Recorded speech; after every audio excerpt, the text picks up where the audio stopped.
Before going to design this full wave bridge rectifier in MATLAB Simulink, if you have some theoretical knowledge in full wave rectifier, then you can easily design this circuit in MATLAB Simulink. So that's why I'm providing the theoretical part of this full wave bridge rectifier video in the description.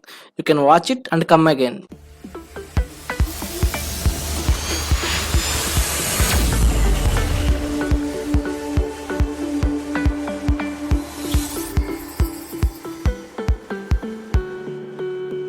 To design bridge rectifier, required elements are, first of all, we need a AC voltage source, because rectifier means it can convert AC to DC, right? So that's why I'm taking the AC voltage source, and the AC voltage source is connected to the diodes. This D1, D2, D3, D4 means we need 4 diodes. Okay, and then what we need a load resistance RL. Okay, we need a resistance R. We also need a voltage measurement to measure the voltage across the load, nothing but the output voltage, and we can also need the scope to see the waveforms. Okay, these are the elements required for the full bridge rectifier.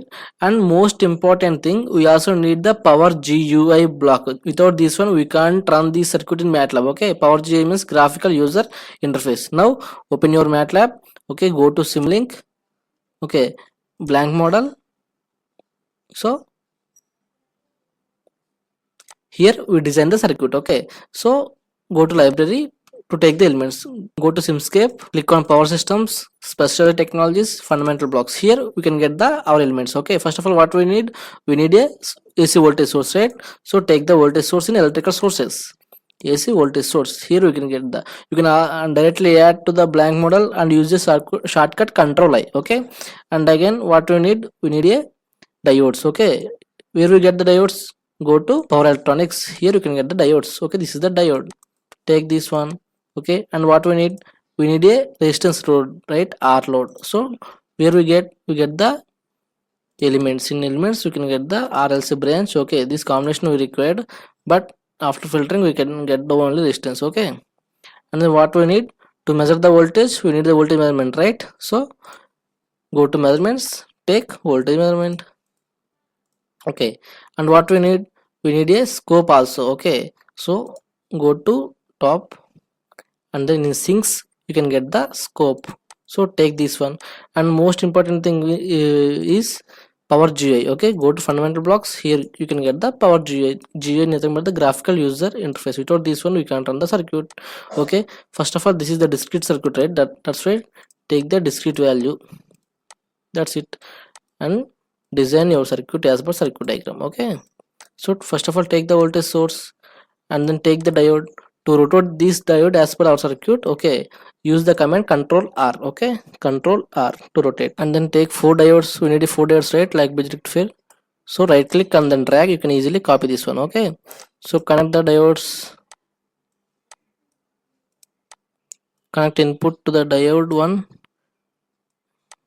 and diode 4. Okay, this is the diode 3, and like this, and then take resistance load only. Okay, use the command Control R and take resistance only, because we can take the resistance load only. Okay, connect resistance to the diodes.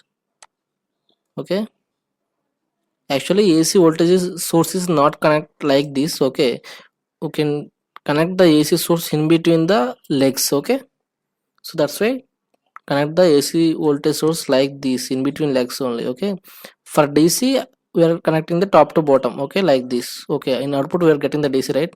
That's why I'm connecting the top to bottom.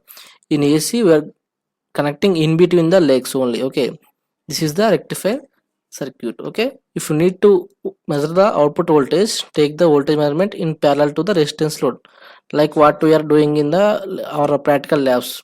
Okay, in voltmeter connect the parallel, right? In ammeter connect the series. So like this we can connect the voltage measurement and then connect the scope also to see the waveforms. That's it. So change the time period. Time period nothing but the time period of our circuit, nothing but the x-axis. Okay, that's it. Now run your circuit.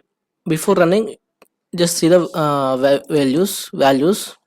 So in AC voltage source we are taking the 100 voltage AC and 60 Hz frequency. Okay, that's it.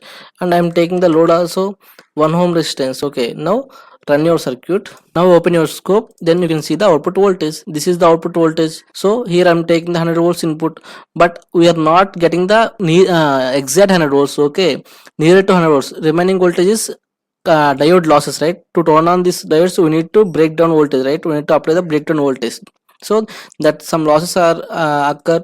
So that's why we are not getting the exact 100 volts, we are getting the nearer to 100 volts, right? So this is the full wave rectifier output waveform. If you need to see the input waveform, then take voltage measurement to the input also. So if you want to how input is, just take the input voltage measurement to the across source. Okay, take another scope to see the waveform of the input. Okay, if you want to see the these both two waveforms in the only one scope, take another scope and just take the two sources, two inputs. Okay, to see the two waveforms in the only one graph. Okay, take two inputs and then click on OK. So first of all you need to see the input, right? So take the input, and if you want to see the output, take the output block also. Okay, output waveform also. That's it. Here you can see the only output voltage, here you can see the only input voltage, here you can able to see the both input and outputs. Okay, now run your circuit. So here we are giving the input 100 volts, right? So click on here, exact 100 volts we are giving the AC, means positive 100, negative 100, positive 100, negative 100. This is the input AC we are giving here. Okay, to the circuit. So what we are getting in the output, we are getting the output only positive half cycles only. That is called rectification. Okay, we are not getting the negative half cycles here. Okay, and we are not getting the exact 100 volts, we are getting nearer to 100 volts. Diode have some losses, that's why we are getting the nearer to 100, not exact 100. Okay, and if you see these both wave input and output waveforms in only one graph, open this one. That's it. This is our yellow graph. Yellow graph indicates the input and that blue graph indicates the output. Okay, here we are giving the input positive 100 to negative 100, but we are getting the only positive half cycles in the output. If you observe clearly, okay, if you observe clearly, I'm taking the input voltage is yellow color, right, and blue color indicates the output voltage. So they have some gap. Okay, that gap indicates the losses of the diode. Okay, input voltage we are giving the 100 volts, but output blue color indicates not getting the 100 volts but nearer to 100 volts. Okay, that indicates the loss of the diode. Okay, that's it. If you observe clearly, then you can get that one. Okay, but here what we want, actually rectifier means what, it can convert AC to DC, but in output we are not getting the pure DC, just nearer to DC. Okay, actually DC, if you see the DC, it is like the straight line like this. Okay, like this we are getting the straight line, but here in the output we are not getting the nearer to DC also. So how we need to take the nearer to DC of this waveform? Okay, so take the smoothing capacitor, okay, across the load. So take the smoothing capacitor here. Okay, take only capacitor, like take any value, some 0.06 I am taking. Okay, connect this smoothing capacitor across the load. Now run your circuit. Okay, if you run your circuit, you can able to see the output waveform like this. Here we are not getting the 0. Okay, it's somewhat nearer to DC, right? Okay, so if you further increase the smoothing capacitor value, here I'm taking 0.006, right? If you further increase like 0.003, what will happen? 0.03, what will happen? Let's see. Now again run your circuit.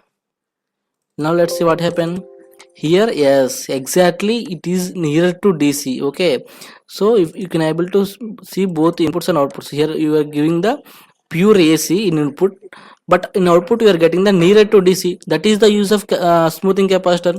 If you further increase the value of capacitor, what will happen? Let's see, 0.03, 0.3, just that's it. Now run your circuit. So now your output, observe your output. Yes, this is the exact nearer to DC. Okay, somewhat near to DC. That blue line indicates the DC output. Okay, when compared to normal R load, here if you use the smoothing capacitor, then we can get the output like this. That is the use of passive filter, nothing but the smoothing capacitor. Okay, so that's it. This is the how we learn the full wave bridge rectifier by using the MATLAB Simulink.